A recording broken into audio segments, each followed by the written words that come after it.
What would you call a joy that knows no bounds? A joy supreme. AARP celebrates Black History Month.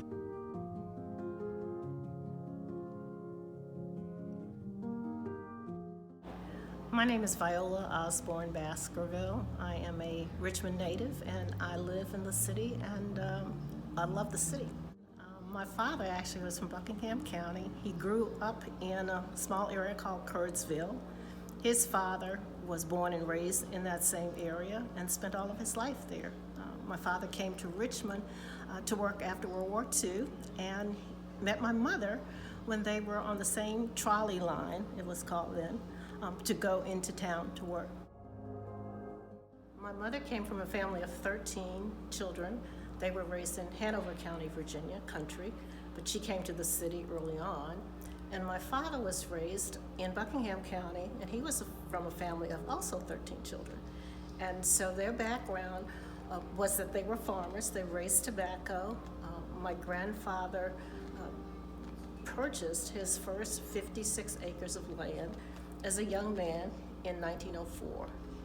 And in fact, he was a landowner before he was married to my grandmother in 1914.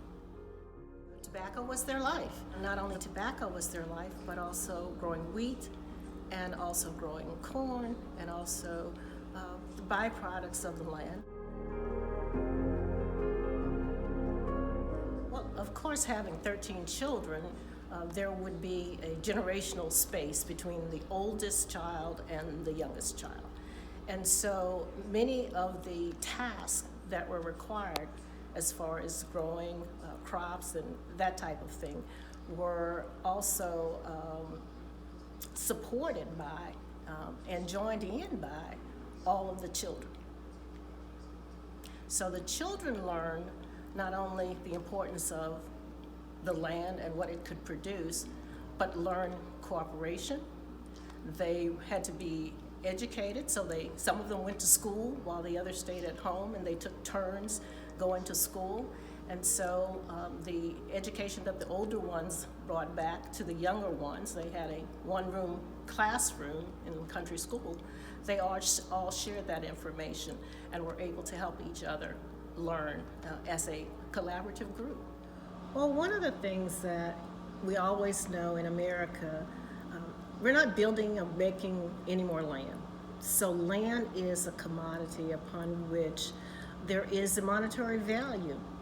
And so our grandparents always taught us early on to never sell the land. So we can see that the first 56 acres that my grandfather purchased in 1906-04, that grew to over 300 acres. Well, we know he only paid $50-some for that original piece of property.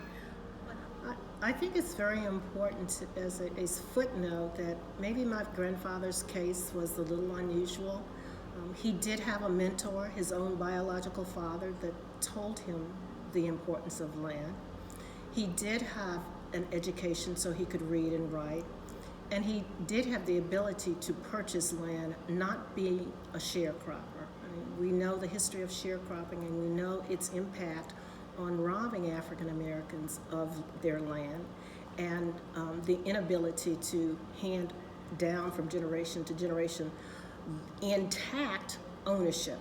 So this was a little unusual, and my grandfather spread that message to his children, and we are making sure that my generation understands that message, and so we're acting collaboratively as cousins to make sure we secure the ownership of that land into an entity, which we struggled to over 8 years, but we came to success, and we've accomplished that. And so it will make a difference as far as my children and their children. They will have a source of income, they will have a source of security, they will have a source of wealth that they can use for their purposes. I think it's important to share the joy of family, because in the end, that's really all we have. We have the ability to lean on each other and the ability to grow strength resolve and resistance no matter what the times or the tide is. We can overcome. And I think that is the message of maybe the civil rights movement. We shall overcome, but we shall overcome with strength, family, and resistance. And I think that's the importance of the lesson and the legacy of my ancestors.